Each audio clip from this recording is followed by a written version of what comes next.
রে বাবা, কি কাজ করছিস এত? এই বাবু, এই ঘড়িটা অনেক ধুলো পড়ে গেছে বাবু। আপনি কতদিন এটাকে পরিষ্কার করেননি বলুন তো? আমাকেও বলেননি করে দিতে। কি বাবা? তুই রেস্ট কর, এত কাজ করলে হবে?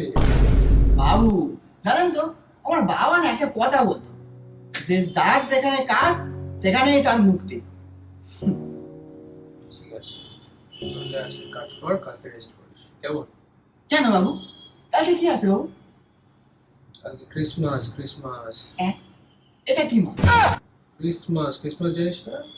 না মানে, এই ধরুন আষাঢ় শ্রাবণ জ্যৈষ্ঠ এইসব মাসগুলো তো জানি। আচ্ছা, এই মাসটা কার পরে আসে বলুন তো? আরে পাগল, ওরকম কোনো মাস নয় রে, এটা তো বড়দিন। ও, বড়দিন? আগে বলবেন তো। আচ্ছা বাবু, আমার না একটা কোয়েস আছে। কি আছে? কোয়েস। ও আবার কি হয়? এই দেখুন, আপনি আমার মতো কথা ধরতে পারছেন না। কোয়েস মানে হচ্ছে কি প্রশ্ন। পাগল, ওটা কোয়েশ্চেন বলে, কোয়েস না। ওইটা কি ছোট করে কোয়েস? ভুল পাকায় গেছিস। হ্যাঁ, এই আপনার দিকটা শিখছি। ভুলভাল শিখছিস। এই আপনার ফোন থেকে একটু শিখি। চুপ কতবার। আচ্ছা বাবু, এই খ্রিসমাসে কি হয় বাবু? ক্রিসমাসে কেক ফেক খাওয়া হয়, অনুষ্ঠান কখনোই করা হয়, ওই গাছ লাগানো হয়, বেস্টে করে, এখানে করে না। আচ্ছা। ও সবাইকে পার্টি দিয়ে। ও, আচ্ছা, বুঝছি। ঠিক আছে, শোন, কাজ আছে কিন্তু আজকে এমনিতে অনেক। হ্যাঁ বলো না, কি কাজ আছে? 30 থেকে 50টা মতো কেক বানাতে হবে। 30 থেকে 50টা কি আপনি খাবেন?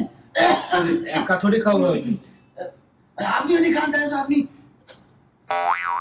আমার জন্য নয় রে পাগল, কার শোনাবো? রাস্তার ধারে যে ছেলে মেয়েগুলো থাকে তাদের জন্য।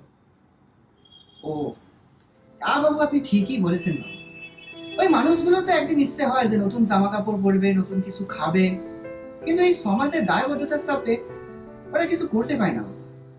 কিন্তু আপনি সত্যিই তাদের জন্য ভেবেছেন, এটাই অনেক বড় বিষয়। কতজনই বা ভাবে।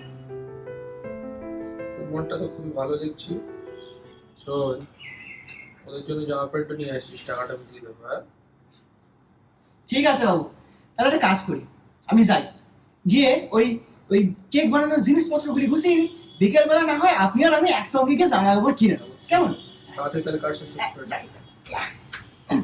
লেট করিস না। না।